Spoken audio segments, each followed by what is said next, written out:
आपल्या Shivarth D classes या YouTube चॅनलला मी सर्वांचं स्वागत करतो. आपण या व्हिडिओमध्ये चालू घडामोडी मार्च 2026च्या संदर्भात चर्चा करणार आहोत. तर महत्त्वाचे काही प्रश्न आपण यामध्ये बघूया. करंट अफेअर्स मराठीच्या संदर्भात. तर पहिला पॉईंट आहे, महात्मा फुले कृषी विद्यापीठाकडून नुकतीच कोणाला डॉक्टर ऑफ सायन्स ही पदवी बहाल केली?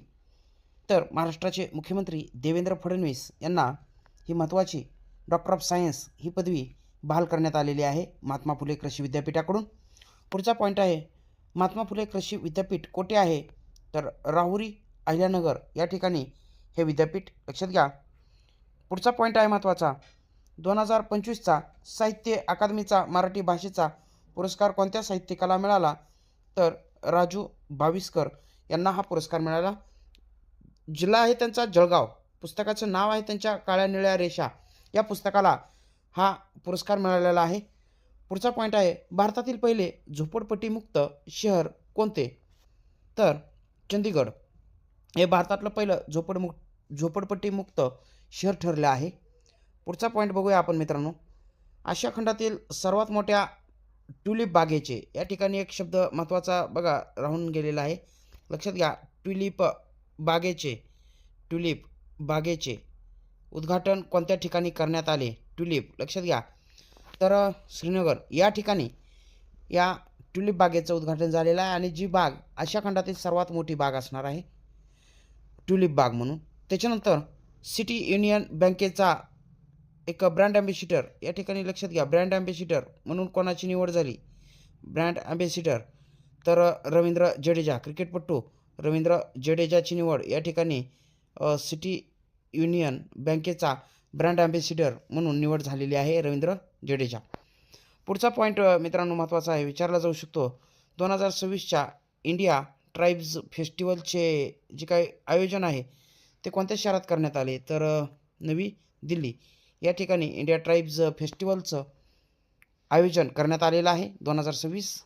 दिव्यांग शक्ती योजना कोणत्या राज्याने नुकतीच सुरू केलेली आहे? तर आंध्र प्रदेश या राज्याने हे दिव्यांग शक्ती योजना सुरू केलेली आहे.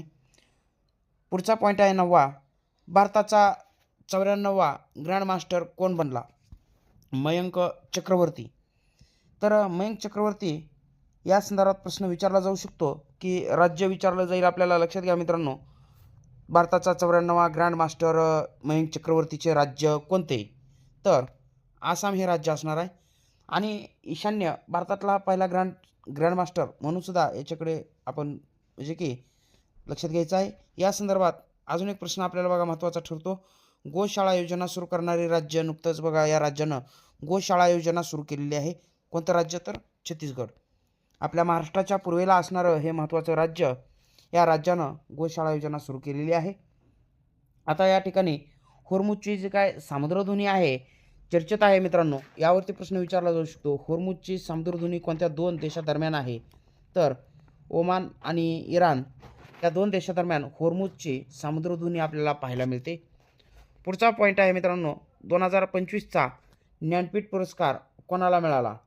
आता हा पुरस्कार लक्षात घ्या, कवी वैरामुथू यांना मिळालेला आहे. 2025चा हा पुरस्कार आहे. तर मित्रांनो पुढचा पॉईंट आहे, कवी वैरामुथू यांना मिळालेला ज्ञानपीठ पुरस्कार कितव्या क्रमांकाचा आहे? तर 60वा हा पुरस्कार असणार आहे. तर पुढचा पॉईंट आपल्याला विचारला जाईल, 2025चा ज्ञानपीठ पुरस्कार विजेते असणारे कवी वैरामुथू यांना मिळालेला ज्ञानपीठ पुरस्कार कोणत्या भाषेसाठी मिळाला? तर तमिळ. एकूण या ठिकाणी तमिळसाठी बघा ज्ञानपीठ पुरस्कार मिळणारे हे तिसरे साहित्यिक असणार आहेत. कोण? तर कवी वैरामुथू. म्हणजेच की तमिळ या भाषेला 3 वेळेस. महत्त्वाचा पॉईंट आहे. तर मित्रांनो कमेंट सेक्शनमध्ये आपण सांगायचं आहे ज्ञानपीठ पुरस्कार विजेते पहिले साहित्यिक कोण होते, हे आपण कमेंट सेक्शनमध्ये सांगायचं आहे. तर हे होते काही महत्त्वाचे आपले करंट अफेअर्सचे प्रश्न, ज्यावरती आपल्याला आता चालू असणारे जे काय पोलीस भरती किंवा आगामी सर्व सेवा परीक्षा असतील यामध्ये हमखास प्रश्न विचारला जाऊ शकतो.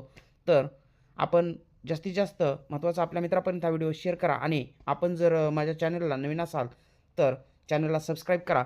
भेटूया पुढच्या अशा महत्त्वाच्या व्हिडिओसह. तोपर्यंत धन्यवाद. जय हिंद, वंदे मातरम.